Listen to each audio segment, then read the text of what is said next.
Hello everyone, this is Ben Francia again. So maraming salamat po for watching the previous videos about the permaculture principles. This is the 4th video in the series of 12 videos about the different permaculture principles. So this principle that I'll be talking about for today is all about using and valuing renewables. So this principle of using valuing renewables is very much similar to the principle of catching and storing energy. So, syempre, when you talk about renewables, ang unang pumapasok sa isip natin, mga renewable energy. So, that includes solar, hydro, wind, wind energy, yung na-generate natin na electricity from wind turbines. So, those are the same energies that we capture and store. But at the same time, this principle of using renewables, kumbaga, it simply tells us na whenever we need to use energy, let's take priority dun sa mga renewable sources of energy. Okay, so I guess this principle is very straightforward. So kung meron kang pangangailangan to use energy, prioritize yung mga sources that are renewable. So ano ba example ng mga energies na hindi renewable, kasi na-mention ko na yung mga renewable sources of energy eh. So that includes mga non-renewable, syempre mga fuel based or rather mga fossil fuel based. So gasoline, diesel, LPG,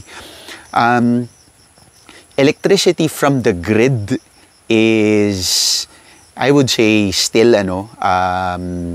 non-renewable kasi most of our electricity is generated using fossil fuel.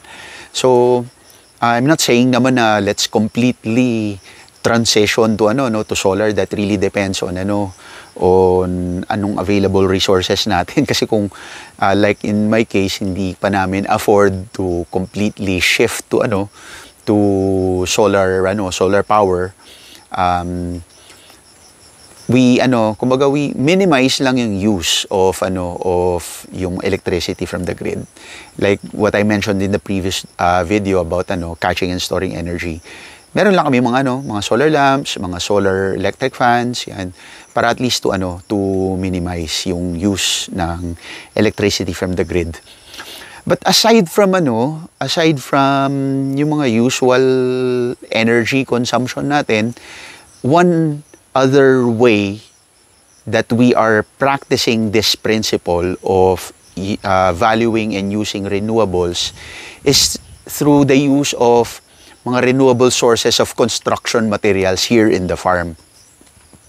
Kaya rin na if you notice, most of the permaculture farms that you'll see around the world, they're very fond of using natural building materials.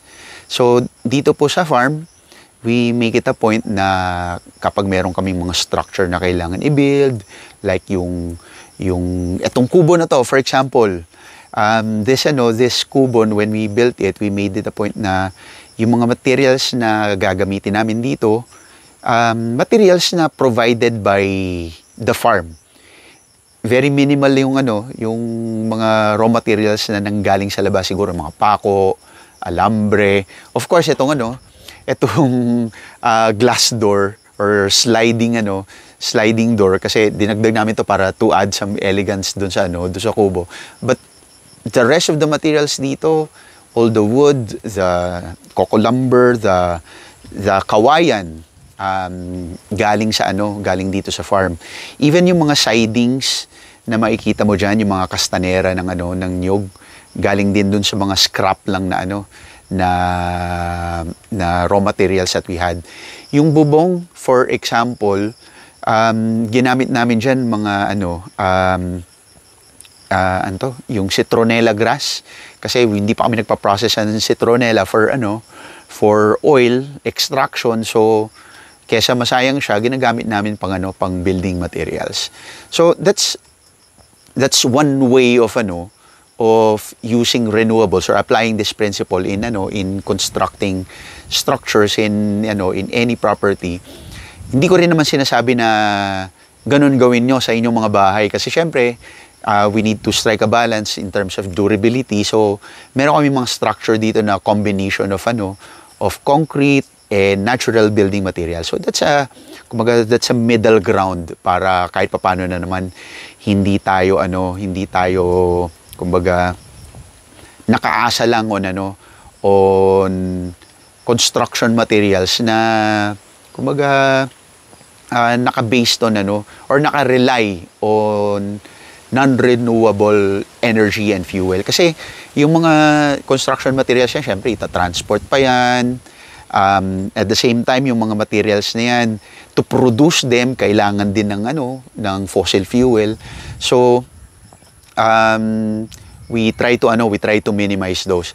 Oh yeah, before I forget, one additional example which I believe I mentioned already in a past video is the use of firewood. Syempre pag nagluluto tayo, normally ang pinakamadali is either kuryente or LPG, 'di ba? Or the other way around. So both sources of cooking fuel are based on fossil fuel, and ang masama kasi din sa pagluluto ng gamit ay fossil fuel, hindi siya carbon neutral So meaning mas malaki yung damage na carbon emission ng kinikreate nito as compared to, let's say, if you use firewood. Ang carbon emission ng firewood, it's carbon neutral, meaning kasi pag nagsunog ka ng firewood, it still releases some carbon dioxide into the atmosphere, pero it's just equal to the amount that it kumbaga absorbed when it was still part of that tree.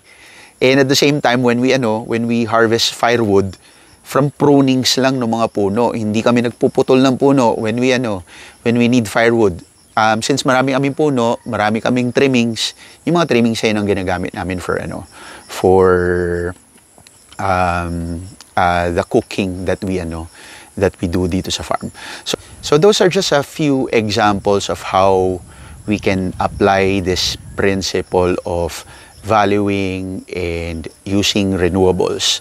If you feel there are other ways that we can apply this principle, feel free to let us know, share it to everyone in this channel by posting a comment in the comment section. So maraming salamat. Thank you very much. We'll be talking about more principles in the succeeding videos. Thank you sa panonood and have a great day. Bye-bye.